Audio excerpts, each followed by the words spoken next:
My name's Patrick Rooney, and my rank was Radium in 3rd class. And I was transferred from that ship to Hawaii on the Keppler to take a cruise, their first cruise to, their cruise when they moved to Hawaii to Vietnam. Well, I was on leave, and me and my wife, we had picked a date out to get married a year from that point. And when I returned to the Isle Oil, I had orders to go to Hawaii to pick up the Keppler and go on a 6-month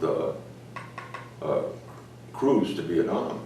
And so we made the decision that we would get married right away. So I went straight back to New Orleans. We got married because I figured for me to be able to bring her back to Hawaii, she got paid, you know, as a dependent. So that's what we did, and that's how she got to Hawaii. She was able to use that money to get her there. So it's kind of that was an interesting point. I mean, you know, and everybody thought my wife was pregnant, and she had the baby 2 years later, and you know, so it was fun. Well, it was Pearl Harbor, so I mean, just the Pearl Harbor thing automatically, you know. I mean, you can see all the things that happened during World War II and Pearl Harbor, and Keppler, you know, was compared to the Isle Oil, it was a little tiny ship. You know, it was a boat, not a ship, and, which was okay. And I thoroughly enjoyed my time as a radioman on that boat. I mean, you know, it's just a good time. Well, first cruise was we were going to Vietnam, but you know, you had to go through Subic Bay, and I think we were in Guam midway to get there, which is, you know, very interesting. Every time you go in a new port, it's just kind of interesting. Midway is the most interesting because they have a 9-hole golf course, because it's not big enough for an 18-hole golf course. And albatross, which I didn't know were Rooney birds. And the reason they're Rooney, because when they land, they find land, because they stay out at sea for months, and they land on this island in Midway. And you can't hit a golf ball, if the Goonie bird's on the thing. So I just thought that was really interesting.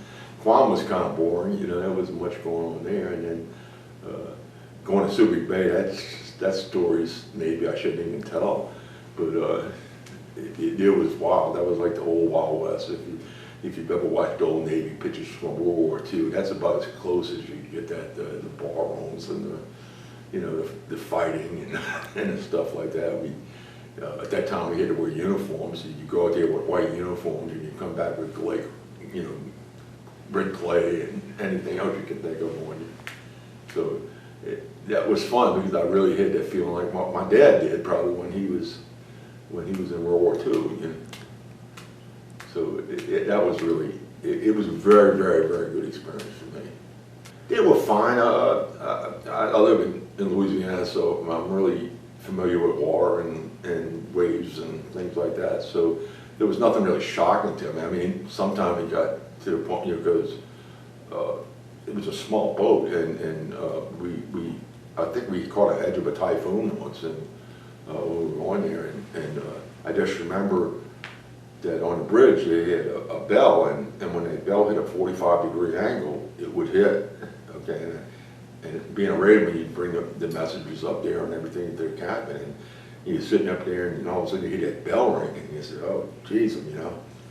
And you find out what weightlessness is when you're going down, and you find out what gravity is when you're going up, you know. And so I mean that's what I can say about being actually on a ship that I can remember the best.